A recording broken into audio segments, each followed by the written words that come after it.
I have a hot take. Might be a hot take. I hate perfect attendance awards. I do too. And so unreasonable. I understand where they came from, but I also understand. Nope. I'm going to go into it. Raising a well-behaved child in this world requires strict discipline and punishment. Today, we will look... No, we will not.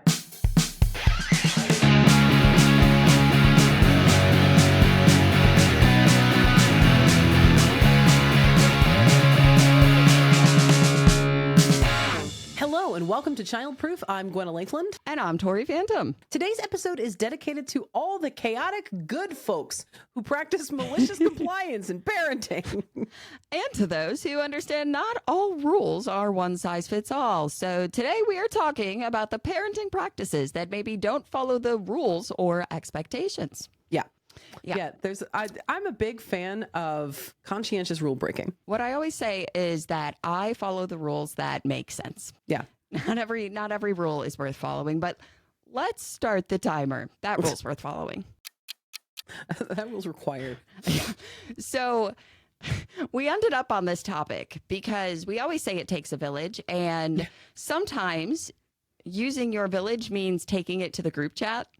And that's what I did the other day. And then Gwenna texted me immediately and was like, this is what we're talking about this week.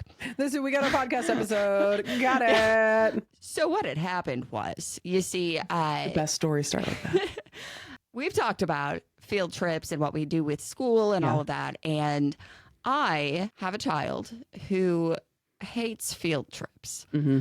Hates them. Now, I've always gone with her on those field trips, and even the ones she's been excited about, she'll have fun until she doesn't. It's very overwhelming. It's overstimulating, and it takes her so... It always ends up a bad time. Yes, and it takes her so far out of the routine. So we always go, and I always end up signing her out and just bringing her home after. She's not getting back on the bus and going back to school. It's not happening. And so recently we got we got the permission slip home, and usually they come home a couple weeks beforehand, but this one was kind of short notice. And I was looking at the permission slip and where the field trip was to and what day it was, and I was like, I don't know that I can make that one work. Yeah. And so I floated the idea past my kiddo. I was like, I don't know if I can make this one to see the reaction. How about you do a solo field trip? How'd that go? I burst into tears. I don't want to go then. I can't do it. I can't go. And so I was like, okay, I can make it work. I can. It's going to suck because I have deadlines, but I can make it work. And so as we're nearing this field trip, number one, I usually love field trips. This place that they were going, I was like, that seems so boring. Yeah. Not as interested. And my kid wasn't interested, but I was trying to get her excited, right? Because it was a museum. And I was like, well, it's a museum. You love museums. And it's like a history type of museum. And she's like, I don't like that type of history. I like war, specifically the American Revolution. And I was like, well, maybe some of those people had anything to do with the American Revolution. And that kid's eyes rolled into next week. I'm going to catch up to them. Right. And she just didn't want to go on this field trip anyway, even if I was going. And I didn't want to go. And I was like, do we have to go? So I took it to the group chat and I was like, can we play hooky? And the entire group chat was like, yeah, absolutely. Why would you go? Just, and in my head, I'm like, well, do I have to lie and say that she's sick because there was a school event after school that she wanted to go to? And I'm like, and then I was reminded by my friends that I am an adult and I don't have to lie. I'm not going to get in trouble. There are school absence, parent excuses that I could use. So I just messaged the teacher and I was like, hey, we're actually going to opt out of this one. And the teacher was like, bummer. I was looking forward to seeing you too, but I understand. And I was like, it was that easy? Yep. It was that easy. Okay. Who would have thought? So yeah, you can just not go if there's, a reason. Right. Well, and that's true. I offer my kids what we call mental health days. Where one day a semester, we haven't really started with the littles. I just sort of I assess, I think maybe is not a good day. So far, I haven't encountered that. But for the older one, and they will eventually get this, you get one mental health day a semester that requires no questions. You can walk up to me the first time and go, Mom, I would like to not go to class today. Okay. If that's the first time that's happened this semester, I will not ask any questions beyond well, are you feeling sick? No, it's just a mental health day. Okay, cool. Now, if you come to me the second time, I'm not saying you only get one mental health day because that's not very mental health conscious of me. But the second time you ask, hey, Mom, I think I need a mental health day. Why? Is it social? Is it academic? Is it just you've got too much on your plate, or you're so wildly underwhelmed you can't stand being there? I'm not saying I'm not going to let you take a mental health day. I am saying I am going to need to figure out why you need mental health days to see if we can prevent this from continuing to be a pattern. Or if we need more intervention. Right. If you need help that I can't provide. Right. And I love that idea. And I think that there's reasons to miss school besides sickness, like physical sickness. Mm-hmm. And I think the funny thing is when we decided to not go on this field trip and my kiddo stayed home with me, the siblings, of course, were like, why doesn't she have to go to school? And I was like, if I kept you guys home from a field trip, you would be upset about it. Yeah. You're different people with different needs. We're going for equity here, not equality, friends. Right. And that's the thing. One day my kid came to me and just kind of panicking in the morning before school, realizing, Mom, I messed up and I forgot to do some assignments and I'm so stressed and I don't want to I just want to get these things done and I'm not going to be ready and just panicking and like rapid fire, as fast as I talk. Right. And I was like, we could just stay home. We don't need to panic. Right. You could stay home, get this work done, and then we're going to talk about how to manage our time better and make sure this doesn't happen again. Yeah. Because sometimes we just need that. Yeah. So we also teach our kids how to prioritize accidentally sometimes. I accidentally taught my kid to ask for accountability because I routinely ask for accountability all the time. I'll walk in and be like, I need to spend the next hour in my office editing. If you see me come out of this office within the next hour and I'm doing anything other than going pee, you tell me to get my ass back in that office. And I'm talking to my husband, not my kids. My kids aren't required to hold English. We are so good at this. My kids are not required to help hold me accountable. My husband, being my support network, and my peer, sometimes I ask him to do that. But the other day, my son walked out and he said, Mom, I don't want to do my laundry. I know, bud. It's a pretty standard, but I have to do my laundry. Yes. Mm-hmm. And I don't want to spend forever doing it. You're right, bud. Where are you going with us? If I come out of my room or if you hear Legos, will you yell at me? I was like, I won't yell at you, but I will remind you that you're supposed to be focused. Great. Thanks. So that required scolding. I'm asking you to give me a consequence for my behavior, please. Yeah. Now, to be clear, the reason he was like, can you yell at me is because the way I ask my husband is like, if you see my ass out of the office, yell at me. Mm-hmm. My husband knows what that means. Yeah. Yeah. The kids apparently not so much. Nuance is often lost on children. Yeah. But I accidentally taught my kid to ask for help in making a decision, in prioritizing time, in asking for support, which again, not everybody has access to. And that sucks. I've lived a life with no support. Yeah. Yeah. I feel that in my soul. I know. But I think that's a really good point, is that asking for help before you are in over your head. Yes. That is a hard thing to learn if no one has taught you. And it's a hard thing to teach when you've never had the opportunity. Well, and it's one of those things that I feel like some parents struggle with. Well, I can't show that I am struggling with anything because then, I'm not a strong an authority figure, or my kids will see me as weak or ineffectual. False. Your kids will see you as a person. Yeah. You're actually showing them how to fuck up. That's just as important as preventing them from fucking up. Yeah, well, and because our kids learn from more than our words. And so if we are trying to hide our mistakes and our feelings and where we need support, we are teaching them that they should hide it too, because none of us are as good at hiding it as we think we are. Like, we're not. Yeah. And that openness can be really helpful. And I think it's funny you mentioned the laundry thing, because my kid, when I'm like, hey, can you clean up your toys, kids? Can you get these out of the living room? And I thought, it's going to take forever. I don't want to. This is going to be awful. And I'm like, I will set a timer. I promise. This is going to take less than 2 minutes. Yeah. You just take the handfuls of the toys and put them in the little bucket next to it. Yeah. That's all it is. But it's, you get in your head about it, and then you spend more time worrying about doing the task than doing the task.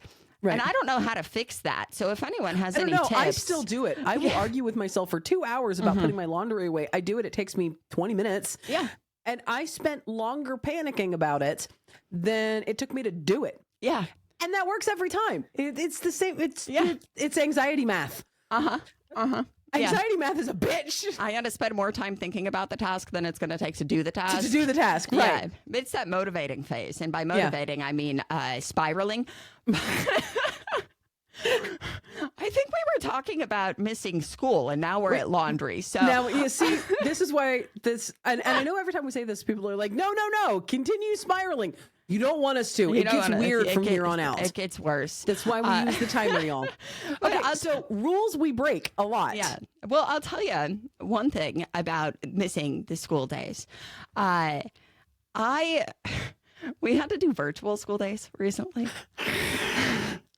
I have feelings about virtual school days. Yeah, I do too. And I'll tell you, because I have a middle schooler and then I have two in elementary school. Yeah. And my middle schooler was green with envy, sitting on the Chromebook doing work for every single class, while my elementary age students brought home 3-page packets. 3 pages of, yeah.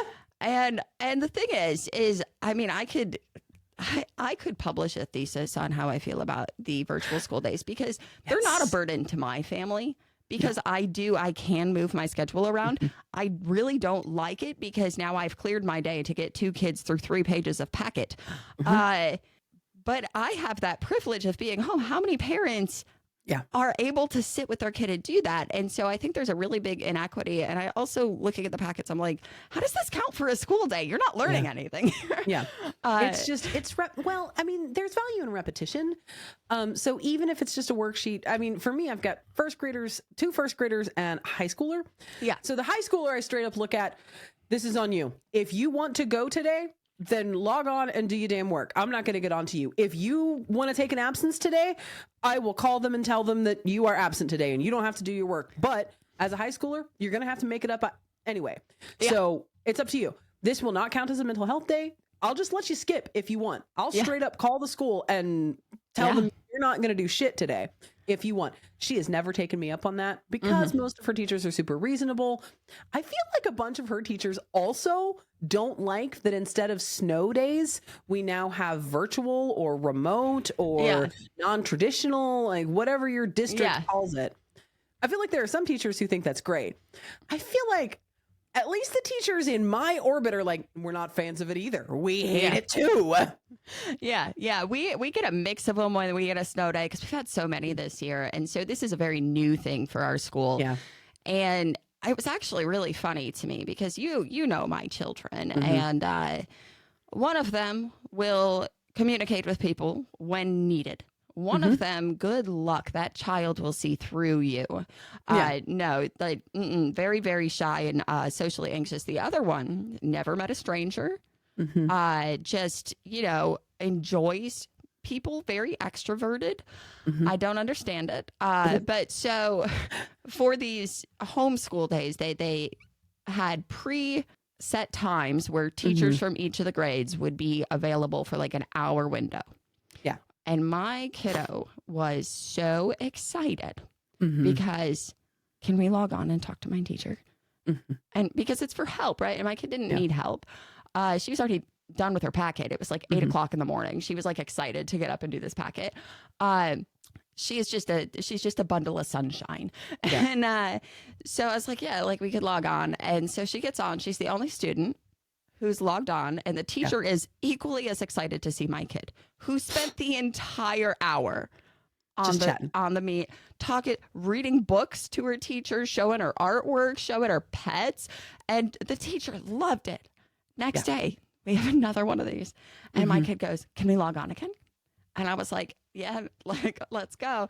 And this time, there was another teacher who was there with her teacher because she heard that my kid was there. No one had logged on for her class, so she wanted to hang out with my kid too. She was like, "I heard you read books." And this led to my kid reading to her entire class when they went back to school because they were so proud of her. And I was like, just because she just wanted to sit on a meet for an hour just talking. My first graders didn't have a login, but they did have a packet, and they sent home. We knew what sort of weather we were going to be getting. We just didn't know how long it was going to affect our ability to go to school. So they sent home 3 days worth of papers. We were only out of school for 2 days. So the first day we did the packet. The second day we did the packet. The third day they went back to school, and both of my young children come home and they're like, "Mom, we have to do the packet." We don't. You don't even have the packet anymore. It was all stapled together, and when you went back to school, the whole thing went back. So isn't that take home your teacher took it. You don't have to do the third day. No, we have to do the third day. No, there's nothing to do. The packet is gone. You went to school. You went to school. Yeah. That was the packet. Yeah. No, Mom, we have to. I'm gonna fight you. Yeah. And no.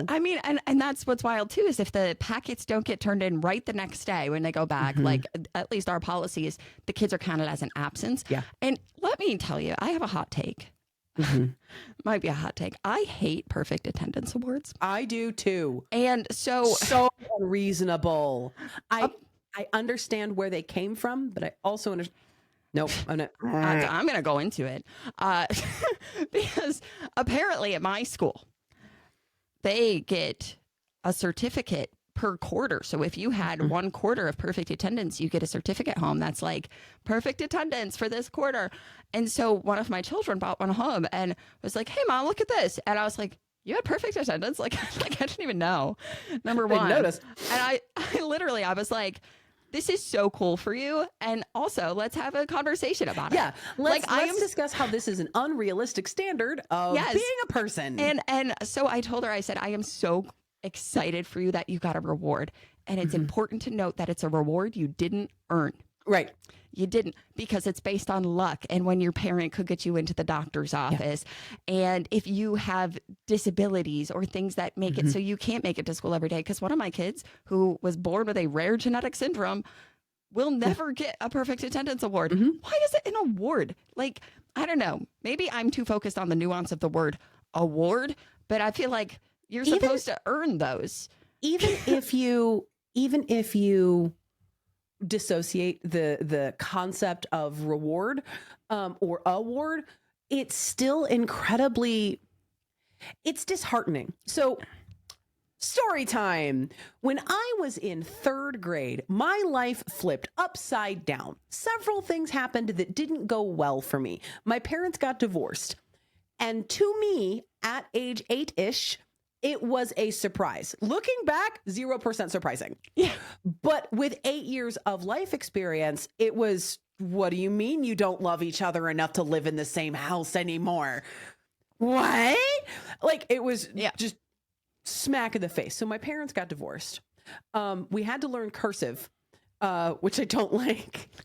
We had to learn multiplication tables, which I don't like. All of these things relate to my undiagnosed ADHD. And I got pneumonia. I got pneumonia for the first time, and it was so incredibly severe. I was in the hospital for 3 days. I missed a lot of school because after I got out of the hospital for having to be on supplemental oxygen for 72 hours, I couldn't go back to school. I had to do a lot of healing. I had to finish my medicine. I was out of school for like 2 weeks in a year where cursive and multiplication tables were going to fuck with my ability to succeed in that school. So, and then add in the personal trauma of the divorce, good of luck. my parents getting divorced, I did not get perfect attendance in 3rd grade. But I was super motivated by awards and rewards. So when we had our end of the year little thingy, I had encountered so many struggles, I didn't get a single award. Now, I'm not saying that I needed an award, but I'm saying as a little girl who was accustomed to being recognized for being the smart kid, who was accustomed to being recognized for making it to school, because prior to my parents' divorce, my mom was a stay-at-home, which means she could bend over backward to make sure that my doctor's appointments didn't influence school. She could take me at 3:30 after school because her job was me and my upkeep and upbringing. I was accustomed to that. And then to have 3rd grade hit as hard as it did, I did nothing wrong in any of that. And it cost me all of that positive reinforcement. So I'm sitting in this award ceremony going, I am bad. I am not as good as these other children. And that feels like a very extreme response, but I was fucking 9. Yeah, no, I don't think it's extreme at all, because that is like kind of the ideas that are pushed on you, right? And I think that's one of the reasons I hate the Perfect Attendance Award, is that it encourages kids to go to school even when they're not feeling good. Even when they're not feeling well. To try to push themselves even when they know they can't, because it's kind of in a way teaching you to ignore your body and to ignore your health and mental health. From a parent side, we get into this, don't send your kids to school sick. Correct. Could you then talk to the truancy officer to not call me because my kid is sick? I've gotten letters about absences, and it's like, my kid has 17 doctor's appointments a year. I bring the notes. Sometimes I forget them, but when I get the notice, I'm like, oh, let me go get that out of the file. I'll send it in after. And but that frustrates me. And with the award ceremonies, I honestly, I love going to the end of year award ceremonies. I love the awards, but the ones that are like you said, I couldn't earn a perfect attendance award. I was literally hospitalized. It's luck. Yeah. And I'll tell you, the award, I think I was most proud of to see. It's not the academic awards, right? And because we've talked about academics so many times. Yeah. I want my kids to do their best, and not every subject is going to be as interesting. Right. You're not going to perform as well at every subject. As some long are just as going to be a challenge. Yes. So A's grades may not be possible for you. Yeah. Your best is a C, and it's good. Yeah. And for me, grades are an indicator of, hey, what's going on? I look for consistency, not perfect. And last year, my kid, I'm sitting there watching the award ceremony, and they go through all their different types of awards, but every class had what they call the Citizenship Award. And the Citizenship Award is awarded to one boy and one girl in each class for showing the best values, being a good citizen, being respectful, being helpful, following rules, showing integrity, those things. And it's voted on by the class. It is voted on by your peers. My kid won. Yeah. I cried. That my kid is showing the values that are so important to us as a family. I was so proud. My son, tomorrow, as we record this, I get to go up to the school for my son to get the Compassion Award. Oh. The school has specific values that they talk about every month. And now these are first graders, so it is not yet elected by the student body. The first grade is the oldest grade in this school. Everyone else is young, so about half the school can't read. So there's no voting yet. But it is a consensus among the teachers that they find a student that really highlights these. And so I get the little email on Parent Square, hey, your son got the Compassion Award. Unsurprised. Proud and unsurprised. Yeah. Yeah. Unsurprised. So to be clear, we are not mad. We are not annoyed at all awards. Many awards, even academic awards, Same with sports and awards. we are still celebrating our kids getting them. It's Yes. just some come with like a side conversation. Yeah, I don't actually celebrate perfect attendance because we've had many conversations, even with the first graders. Perfect attendance is an accident, and a happy accident. We want to go to school. We want to go to work. We want to fulfill our obligations and be where we said we would be at the time that we said we would be. That is respectful and responsible. But perfect attendance is silly because sometimes we get sick and we shouldn't go places while we're sick, right? We don't want to share germs. And that's exactly it. We want to be respectful to our community members, which means not exposing them to germs. Yeah. And we want to be responsible and taking care of our body. If we force ourselves to go places while we are sick, while our immune system is immuning, it takes it longer. It is less effective. We're feeling shitty and not performing our best. We're not thinking the clearest when we're fucking sick. Well, and I think it's funny too, because literally this is, I think, the first week since we've been back with the podcast that we haven't had sick kids this week. Knock on all of the wood that exists in the world. You and I talking about perfect attendance. I know. Like clearly that's not happening in our houses. Right. So what are some of the other rules that you see our general consensus and we often don't follow I think, as parents? Oh, there's so many of them. I'm going to surprise you with one because I didn't put this in the notes. I let my kids drink coffee. Really? Yeah. Not a lot, right? Yeah. But one of my kids on school days, we have this little miniature mug. It's probably 2 inches tall. I actually got it for her when you and I went to New York City together. I got that little, that one. that little mug. And every morning when I make my morning coffee, I make her that tiny little cup of coffee and it's half milk. I don't think there's any problem with, because here's the thing, and this is not me saying soda is bad because my kids get soda sometimes. It's just, I feel like as a society, we're like, yeah, soda's like fine, juice is fine. All these other things with caffeine are fine, but like, why would you give your kid bean water? And it's like, it's just beans and water. And I'm not in a comparing way like this is healthier. I'm just like, why is what okay and the other isn't? So I do let my kids drink coffee sometimes if they want it. I don't let my kids make themselves a cup of coffee. Well, I take that back. My oldest turns 18 in a few months. She drinks coffee. How did that happen? I will have a legal adult living in my house. Wow.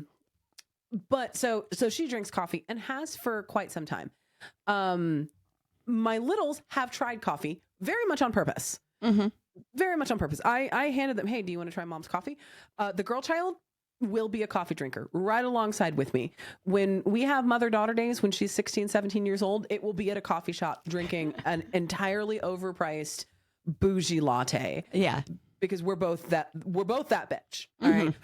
So I know this about her.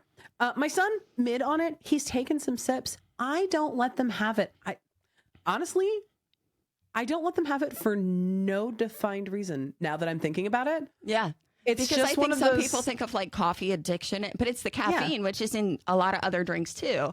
So as you sip your coffee, I just don't think it's that big of a deal.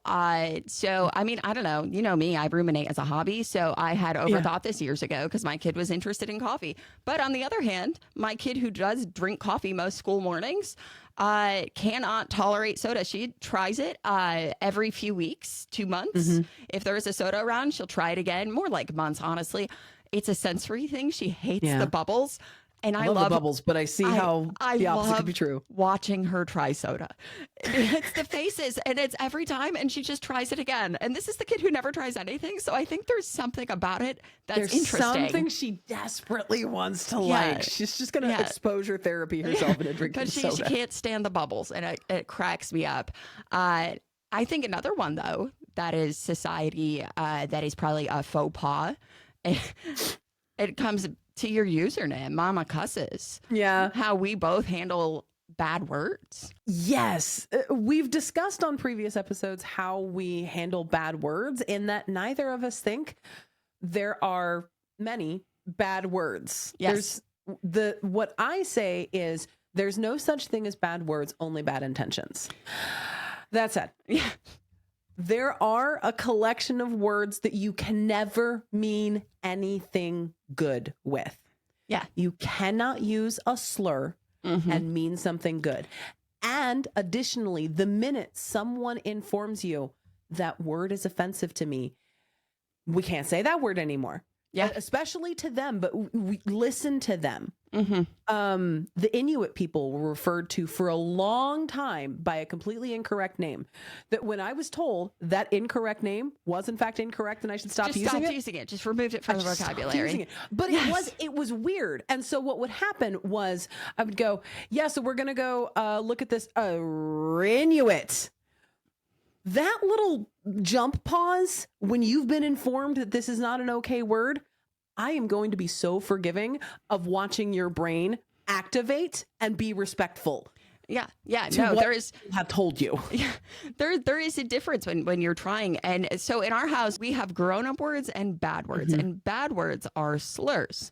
Grown-up words can be bad if you are using them to hurt people. Yeah. And so the way that we describe this to the kids when it comes to using the quote unquote grown-up words is you have to be able to have the discernment to know when it's okay to use it, time and a place. You have to know what it means, why and how it can be offensive, and when it's appropriate to use.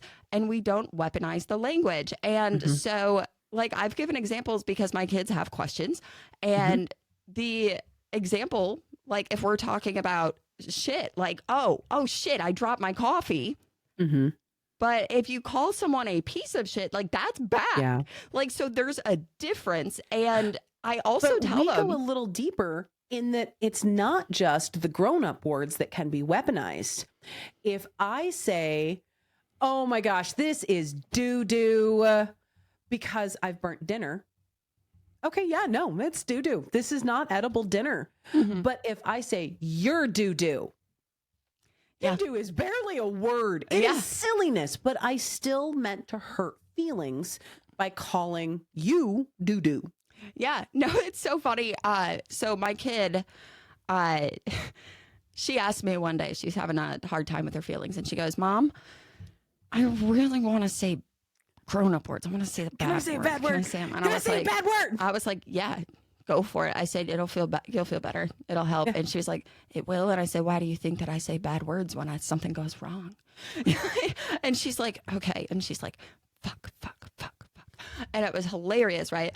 But it did help. And so then she's like, one day she asked again, but she didn't want to say it. So she gets out her little like shaking, you know, the drawing tablets that when you shake them, it clears it. Etch a sketch, yeah. Yeah. But it's the one with like the pen on it. And so she's writing the bad words, right? And then she would show me and giggle. And then she wrote the word stupid. And little sister goes, what bad word is that? And my kid goes, well, it's not really a bad word or a grown-up word, but it's hard to mean something nice. It's pretty inconsiderate. like stupid is more off of the table at my house. Like we don't call anyone stupid. We don't go that route, and we don't tell anyone to shut up. Like that is because it's about. Can't say that. Yeah, and of course context matters, but that's one of the reasons I tell my kids you're not going to have your mouth washed out with soap if you say a bad word. Like when I was a kid. And I'm not going to yell at you. You're not going to be disciplined for this, but I am going to remind you that you are not at a place to use these words yet because you don't have the capability of code switching, my dude. Like I've never gotten a call from your principal and I'd like to keep it that way. And if you start using this language regularly, it is harder to just filter that than you would think, especially when you have a developing brain. Well, my first graders have now gotten to the point where two things happen. First, they will get to words that they're not super sure about. A lot of times they're not necessarily exposed to them through us. They're exposed to us in that I do not censor music. Same. There is almost no music that is not allowed technically in the house. songs that are not played almost directly correlate to how much I am willing to tolerate them. I'm not censoring them because they're censor worthy. I'm censoring them because they genuinely annoy me and I just don't want to listen to them. And if you listen to them, I also have to listen to them. So no, we are not playing. If you play Old Town Road one more time, I will have a meltdown. My kid listened to that on repeat for like a year. Repeat. But I have a higher tolerance for on repeat than you do because I also Yes. listen to music on repeat. Yeah. But what my kids have started doing is, Mom, can I say shit? What's it mean, buddy? It means poop. Mm-hmm. What else does it mean? I don't know. No, you cannot say shit. Your mouth isn't big enough yet. I like that. Your mouth isn't big enough yet. Your mouth isn't big enough for that one. You have to be able to define the nuances. I'm glad that what does fuck mean, buddy? I don't know. Then your mouth isn't big enough for that one. And you may be saying, well, if you don't define it for them, how are they going to know? I will define it for them when I'm pretty sure they've got the code switching that we just talked about. That's when I'll tell you this is what fuck means. This is all the variations of what fuck can mean. We're going to be talking about fuck for a long time because this is a very versatile word, y'all. And that's a thing that I do as well is, that I always say is, you can't teach your kid everything at once. You can't learn everything at once. So it's in a graded way. And so if my kid hears one word and they ask about that one, and then they hear a tangentially related word, and it's like, nah, that one is more nuanced. We don't need to work on that one yet. We'll get there. Mm-hmm. And so when it comes to music in my house, I don't censor it. For me, it's whether or not I let my kid put it on their personal playlist. You know, like if I'm listening to Kendrick Lamar, like you are in the vicinity, you can hear that. No, I'm not putting Not Like Us on your playlist. That's not okay. There's a lot to unpack in that particular song. Yeah. And I don't mind if you hear it. We can discuss what you hear, but like just to... And because I think that the nuance there too is that think about what we were listening to as children. Yeah. I was singing No Scrubs with my chest at 8 years old. I had no idea what any of that song meant because it was just, I was hearing it in passing, and kids aren't considering the language as much. And I am 40 years old and I am still routinely returning songs that I know every word of, but it comes on, it's been forever, and I'm sitting there singing about it like, we're talking about... was my 13-year-old ass singing about fellatio the whole time? Yeah. I had no idea. No, it's fine. I didn't know the difference, though. I will tell you, okay, because in my house, we just listened to Hamilton. Though we just hit a milestone. I'm very proud of my kid. We don't have to listen to her personal Hamilton playlist that is without the sad songs anymore. That leaves out the sad parts. As of 2 days ago, we are listening to the sad songs. So pretty exciting. But the song, The Addams Administration. Have you guys moved to the remixes yet? Not the remixes, the covers where other people have transferred style? I tried. She has no interest in that. No interest. No interest at all. I need you to know that on a personal level, Tori and I's texts, aside from the actual conversation we have, our texts are basically them sending me videos about otters and me sending them videos about the American Revolution and or Hamilton and anything even tangentially related to those things. Yeah. That's how we be friends. Hey, this looks like something that you should have seen on your page, so I'm just going to send it your way. I'm just going to give this to you. I don't know why it's on my page. Probably because I keep sharing everything that ever comes up like this to you. Wonder why that keeps happening. No, so I was in the car with my two little ones, and in the Addams administration, it says, "Sit down, John, you fat mother beep," right? Also, I got this button for you. So total side note, I can censor you now. Nope, that was the wrong one. Nope, never mind. I can't find the button. No. I found it. Anyway, so do not cut that from the episode. I'm not. The entire board disaster. Do not cut that from the episode. I knew it was on there. Anyway, so the question is, why do I have all those other sounds? But so we're in the car and we're all singing along. Okay, my two littlest ladies and me. Addams administration, which I can't say that word today. And it was, "Sit down, John, you fat," and then mother, right, and it bleeps. And my middleest kiddo, during the bleep, goes, "Bucka." I laughed so hard. I was like, All right, I'll take that one. I'll take it. No, that reminds me. So Abby was maybe 6 or 7 years old, and we were going down a toll road.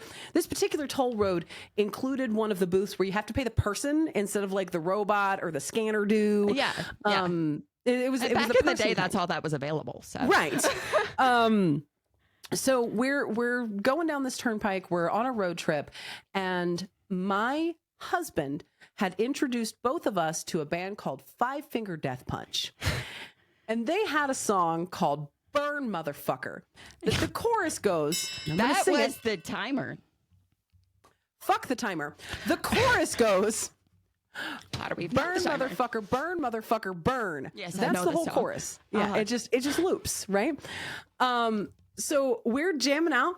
We're scream singing at the top of our lungs, and we are so in the zone, my daughter and I, we do not notice that we have approached a staffed booth of a person. We do not notice that my husband has rolled down the window. We do not notice that a woman who has a cloud of white curly hair and is at best 87 years old working this toll booth has opened the window to hear my 6-year-old scream, burn motherfucker, burn motherfucker, burn! I am so sorry, ma'am. I appreciate your patience. I hope that she was wearing her pearls to clutch, that poor woman. She looked shocked. Shocked was an understatement of the look on that poor woman's face. Oh, yeah, I believe it. And here's the thing is I genuinely feel bad about that because I clearly crossed a boundary. I could not have known who she was. Yeah. I could not have known that was a boundary. I did feel bad and I apologized. Yeah. And that confused the crap out of my daughter. I had to explain that. But yeah, that's, I tell my kids about the grown-up words like, do you hear me using these words in front of mama? Uh-huh. There's a reason. That's why you're not there yet. But the timer did go off, but clearly we are not done with this episode. Clearly. So we're going to part 2 this. Maybe at least a half an episode, maybe a whole episode. I don't know. We get to pick what we do now. We could, right. We might have a mini episode there in the middle of the week. I don't know. It depends on how much function our executives give us. So we will resume this conversation. Please, please, please subscribe to Childproof Podcast. So on YouTube give you, as well. Yes. I'm going to give you a little behind the scenes. If you are an OG listener and you listened to Childproof 1.0 when we were still with a production company, you know that we had ads. Sometimes we had a lot of ads. Sometimes we had long ads, and we didn't like doing them either, but we also do like paying our mortgages. Yes. We like being able to fund the podcast. So we don't currently have to do ads. We are covering the cost just by already owning most of the shit and Tori learning almost everything there is to know about producing a podcast. Yeah. It's information overload. But that process will be made much easier if YouTube starts paying us for the podcast just existing through there. Ad revenue. Yes. So yes, the videos will have ads, but all the videos on YouTube's have ads. They have ads now. We just don't get paid for them. Yes. So that's how it works. If you didn't know, if you see ads on a video, that doesn't mean that the creator is getting paid. There's a whole process. Getting paid for that. So we want to encourage you all to go follow us there. And we're even if you don't watch, although it's super helpful if you watch, but and you can watch us now. We make a lot of weird faces happen. It's helpful to us, and we're saying this because we want to be honest. We want to disclose how this is working. That feels correct to do. That feels morally correct to inform you. Yes, if you watch us on YouTube, at a certain point, we will begin making money from you watching us on YouTube. And that helps us pay our bills. That helps us keep the podcast alive. Yes, I use it to buy cheese sometimes. That's what I do with the money. My children eat the cheese. That's what happens. My children eat the cheese. My children eat the cheese. My children and my dogs. Oh my God. It's a lot of cheese in the house. I can't eat it. But so please, please, please go subscribe to Childproof Podcast. Here's what we're going to do. So many of you have already flocked over there, and I'm so proud of you. I'm so grateful. And we're very thankful for all of you. But if we can get 10,000 subscribers on our podcast channel, Childproof Podcast on YouTube. And if you already follow us, I am Tori Phantom on YouTube. Gwenna is Pleasant Peasant Media. We are both sharing clips every week that have a direct link to that channel. You don't even have to go searching for it. There's easy ways. If you follow us on socials, today we will update our bios to make sure that you have a direct inroad at all times to this. When we get to 10,000 subscribers, we will do a super episode of every time we fucked up across the 2 years. Yes. We will do a mega blooper. I can tell you there's at least 7 minutes of bloopers from this episode. From this episode alone, right? Yes. So we will give you a mega blooper where you can spend an entire podcast episode watching us. Yes, absolutely fail at our I think I first spent language. two minutes arguing with my microphone stand after hitting record today. Yes. So Gwenna was just judging me silently. So and actually out loud a couple of times. That's true. That's true. So that's what will happen when we get to 10,000 subscribers. Please consider following us on YouTube. If video podcast is not your thing, I get it. We're still available on Apple, Spotify. If you're on YouTube Music, I am pretty sure I did it right. But we should be available for listening on YouTube Music now. If your favorite platform is not currently showing Childproof, like Amazon Music, we're working on it. And iHeartRadio, we're working on it. Yes. Because we have power to work on these things. We're working on it. And again, I appreciate your patience as I would say I have no idea what I'm doing, but I have a little idea now. Not enough. So I'm not helpful at all.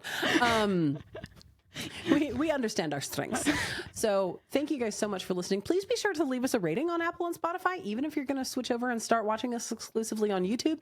They really do help in getting us out there to more people who may be able to benefit from this. Yes. And send us an email, childproofmail@gmail.com. We love hearing from you. Let us know how you feel about the timer. Let us know what you want to hear us talk about. Let us know how you feel about losing the game. Either way, we just want to know. Didn't know they were going to do that. I had to slide it and in remember, sometimes our kids are the assholes, and Tori Phantom is almost universally the asshole for making us all lose the game. And sometimes it's all of us. Never gonna give you up.